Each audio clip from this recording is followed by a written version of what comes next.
Ito, mga guys, may tropa po tayo dito na, no, na tinatawag na Boy Sili. Boy Chile. Boy Sili. Ngayon po ay ito may papaturayan ko sa inyo na hindi lang po Bicolano ang matitibay sa sili.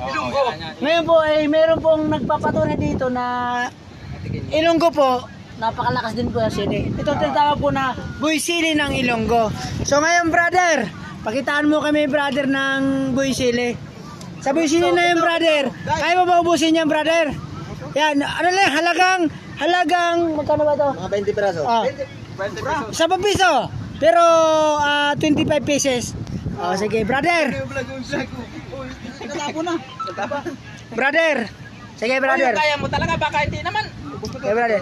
Brother, tayo wala ano to, wala akong ano dito, wala akong ano sa inyo, ano ka sa sili, ganun ano. Baka makalmurahan na sa kanyan. Hindi naman,